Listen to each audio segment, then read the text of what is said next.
You say Steelers probably going to lose the Browns. What's that all about? Well, I felt really, really confident. I did all week. Browns haven't won in Pittsburgh since 2003. They don't have a coach. They don't have their play caller. Their quarterback is its first start in the playoffs, and that normally does not go well. Okay? But what you're saying is a Viking was the Speaker of the House the other day. they haven't practiced, Pat. That's not what you're saying. But then some fucking immature wide receiver. What? Because there's no logo to dance on because they're at home to insult the other team has to go on his press conference and put up on the bulletin board. He wasn't wrong. Yeah. By the way, he wasn't wrong, but you shouldn't say it. The Browns is the Browns. Okay.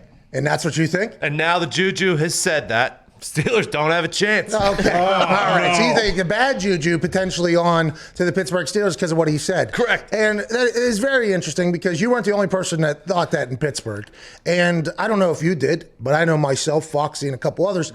Whenever you see a quote and it's just a picture of the player and then words written out next to it, and then it's put on a social media post, and then that thing's retweeted, there is never any context at all. No.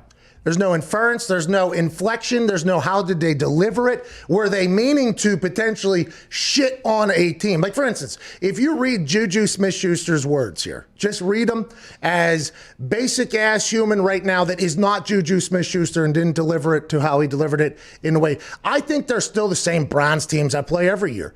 I think they're nameless gray faces. They have a couple good players on their team. But at the end of the day, I don't know. The Browns is the Browns, dude.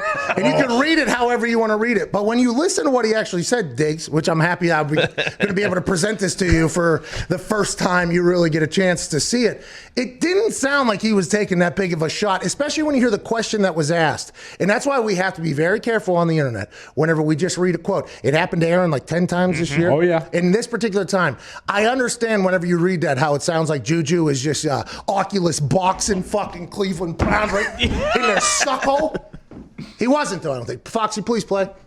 JuJu, since you've been here, the Browns have had a few different head coaches, a couple different quarterbacks, a lot of different faces on defense. Do you feel, after playing them twice so far, do you feel like this Browns team has a different vibe, a more successful vibe than what you've seen in the past from them? Nah, I think they're still the same Browns team out there every year. I think they're nameless great faces. Yes, they have a couple good players on their team, but at the end of the day, like, I don't know, like it's the Browns, it's the Browns. And that's just like one of those things that, you know, AFC North football, and they're a good team, but I'm just happy we're playing them again, you know, this Sunday. Okay. So, I mean, did he choose the exact right way if he wasn't trying to stir the pot a little bit, right? I feel like, and we've said this now with the, you know, the, the clapping on the dance, the dancing on the logos. We have said that, you know, at the beginning it pissed everybody off, you know, and then everybody was like, he shouldn't be doing it. And then I started thinking, it was like, JuJu is okay with being the pest. Like, JuJu is okay with being a guy. He's not bad with it. Like, hey, I'm okay being the guy that my teammates love and everybody else hates. There's a lot of those guys in sports, by the way, that are revered everywhere. Once we understand, like, oh, that's what they're trying to do. I think JuJu is a guy who's potentially doesn't mind stirring up shit with the other team. And by the way, seems back, like, very rarely, I mean, he got blown up and and he did fumble that one time. Fumbled against Saints and the Ravens that season. Hey, but he will show up, though. And he will hit people. Sure. Like, it's not, you know what I mean? So that type of thing. The way he said it, though, very, very interesting. And the nameless gray faces, by the way, sounds very rude. You know, whenever you just say, these boys are just a bunch of nameless gray faces. Sounds, but there's a lot of coach, and I believe Tomlin is one of those coaches who believes that if we're the best us, it doesn't matter who we're playing, okay?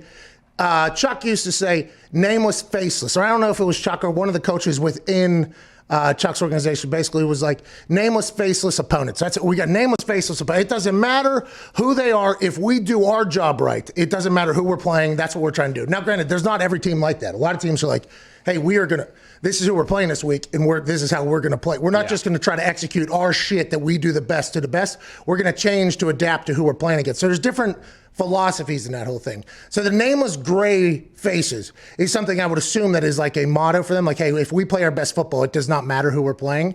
But boy, it does sound whenever you don't, just like out of nowhere, like, I'm playing against a nameless gray face this weekend. Burying him. No, they got Baker Mayfield. Yeah. I don't even know what number it is. The nameless gray. Don't know anything about it. Anderson, who? Don't know him.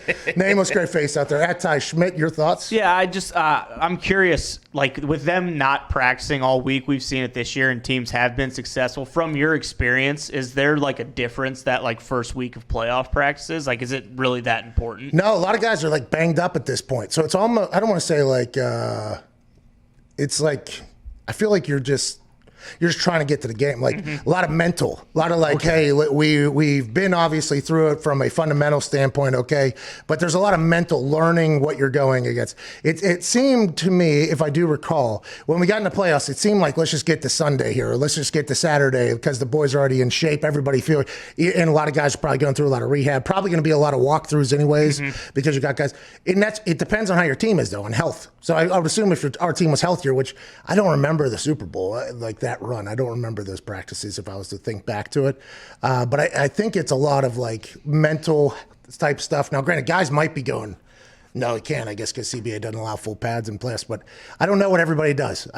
For us, I think it felt like we were just trying to get to the game. So the Zoom calls might be not that bad. Now, granted, they still have today. They have a walkthrough they can do tomorrow. They'll probably do a walkthrough this morning, practice this afternoon, walkthrough tomorrow. So they'll probably be able to get some in. But some teams have had zero practice this year going into a game, and it fared well and terrible both on this thing. What's up? Plus, for the Browns, it's a division opponent who you've played twice, and the last time was last week. So, like, how much different are you going to be implementing this week as far as practice? What do you do against Rudolph? You know that you don't do against Roethlisberger. That's true. You know what I mean? At Boston Connor. The thought of the Browns winning this game in your eyes, awesome, hilarious? How are you feeling? Absolutely hysterical. I'm rolling with the Browns. I mean, everything is stacked against them, and that's why they're going to get the job done. And look at the Steelers. They have fallen off at the end of the season. They played a good half of football, and then they rest everybody. So they're coming back in. They got to reset. I'm going to ride Hunt and Chubb. Why not? It's a really interesting thing.